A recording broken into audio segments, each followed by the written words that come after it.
How well are your meetings functioning? Through this series of articles, I have been highlighting the many factors that must be considered for your meetings to go well. When conducting your meetings, there are several participation pitfalls that your meeting facilitator should help you avoid. Are you seeing your role in the wrong way? The most serious meeting participation pitfall is the leader who wants to give the answers to everyone in the room.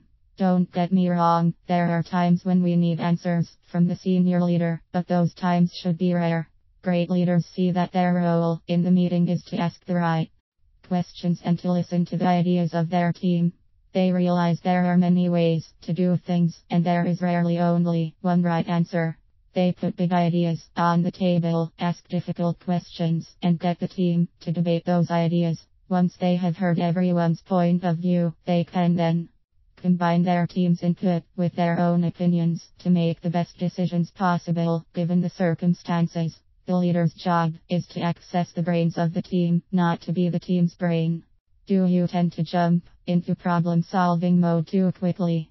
Another common mistake I see in meetings is the tendency to jump too quickly into problem-solving mode.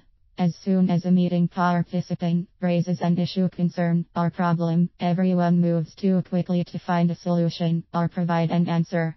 The value of having multiple people available is to first determine which is the real problem to solve. The best tool participants can bring is the ability to ask great questions. Presenters consciously or unconsciously often leave out important information that the other participants need to know. Once these missing facts are uncovered, you may find that there is a more fundamental or broader issue to solve than the original symptom that was mentioned at the onset. Is everyone's contribution heard? Another common meeting participation pitfall is failure of the leader of the meeting to make sure that everyone gets involved in the discussion. There are a few dimensions to this issue. Failure to voice your opinions, questions, and concerns. If you do not contribute, you have wasted your time and everyone else's. Everyone has something to contribute. Failure to speak up begs the question, why are you in this meeting? It is important that leaders recognize the people in the room that have lower self-confidence and tend to defer to others and make sure to access their brain power. For many people, failure to speak in meetings did not mean they did not have a lot of value to bring. The leader's job is to make sure to get that value over contributing. Have you ever attended a meeting where there is a person who has to have their opinion heard on every point? They hog up all the talk time.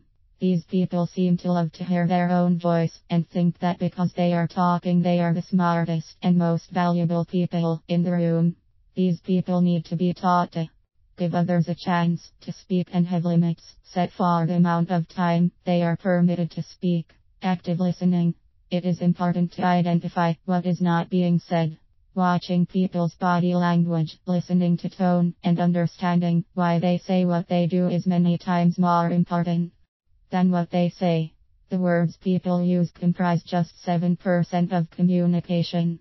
A good leader is actively listening during the meeting.